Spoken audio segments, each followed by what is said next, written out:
All right, let's dive into a story from the book of Acts that's all about what happens after you've made a huge, life-altering decision.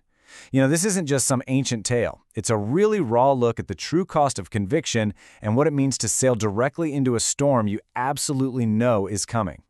Let's get into it. This quote right here, it's the key to this whole thing. It gets at this powerful idea that the real test of a big decision isn't when you make it. Nope, it's when you have to live with the consequences. For the Apostle Paul, this trip to Jerusalem isn't about him weighing the pros and cons. He's already done that. This is about him paying a price he had already agreed to.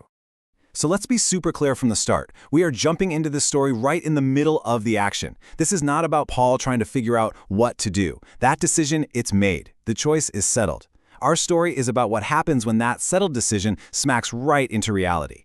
Paul is headed to Jerusalem, and he knows, he's fully aware that, in his own words, bonds and afflictions are just waiting for him there. He isn't walking in blind. He's walking in with his eyes wide open. So this isn't some suspense story about if he'll go. It's really a masterclass in what it looks like to follow through on a choice long after that initial fire of conviction has passed. The first test of his big decision isn't some dramatic showdown. It's way more personal than that. It's the cost of just saying goodbye to people you really, really love.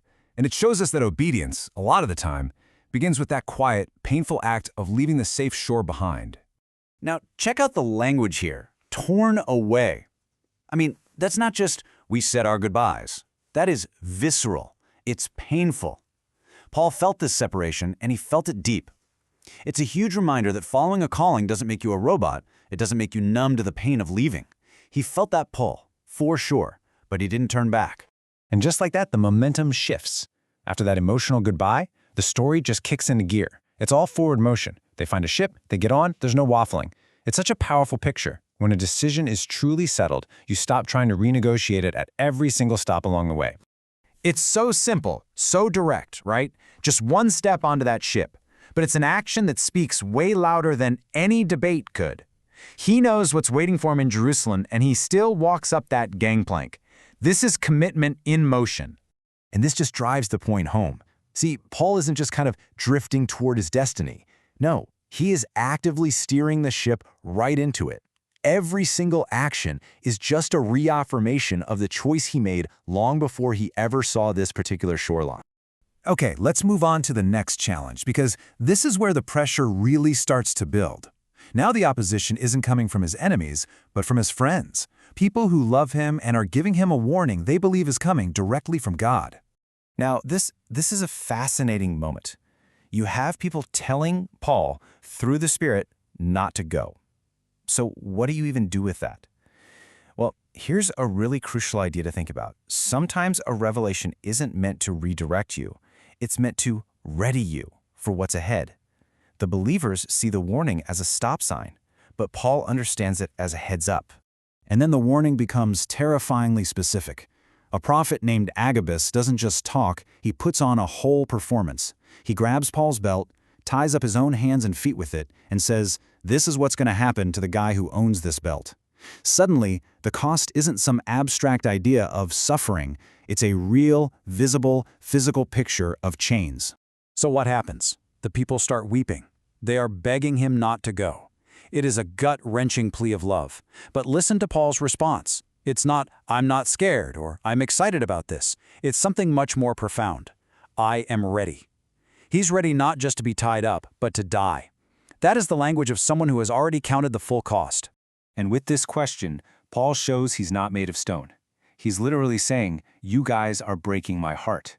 He feels their love, he feels their pain, but his will has already been surrendered to a higher one.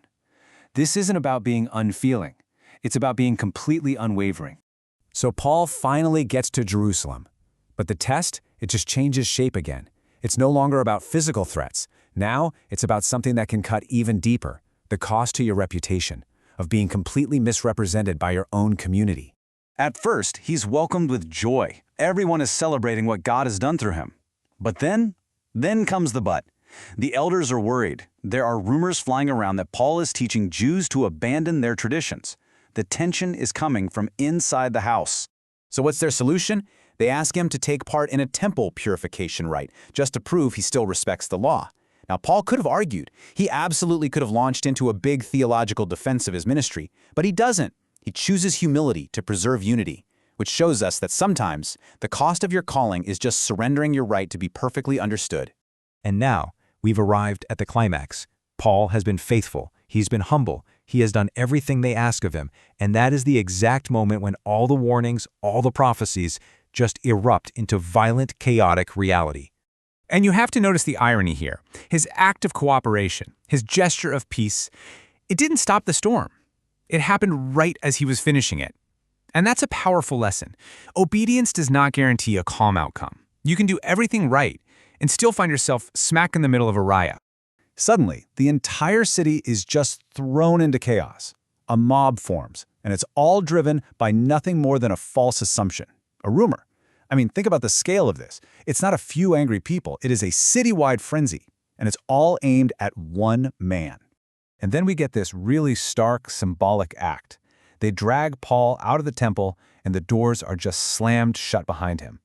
The very institution he just tried to honor now completely casts him out. It's a moment of total public religious rejection. And finally, the Roman soldiers step in. And what's the first thing they do? They bind him with 2 chains. Exactly as Agabus prophesied.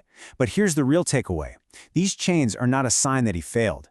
They are his confirmation. They are the undeniable proof that Paul heard God correctly all along. So, after following this whole intense journey, what's the lesson? Well, it's right here. If we measure Paul's obedience by his comfort level, this whole thing looks like a total disaster. But if we measure it by his faithfulness to the call he received, it's a profound success. And this is the final brilliant twist in the story. The very chains that looked like the end of Paul's ministry, they were actually the vehicle for its greatest phase. Those chains would get him an audience with governors, with kings, and eventually with Caesar himself. The cost didn't just come with the calling. The cost became the thing that pushed the calling forward.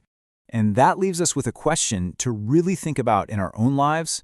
When things get tough, when the chains show up after we've tried to be obedient, is that a sign that we took a wrong turn? Or could it be the very confirmation that we are exactly where we are meant to be, just living out a cost we've already counted?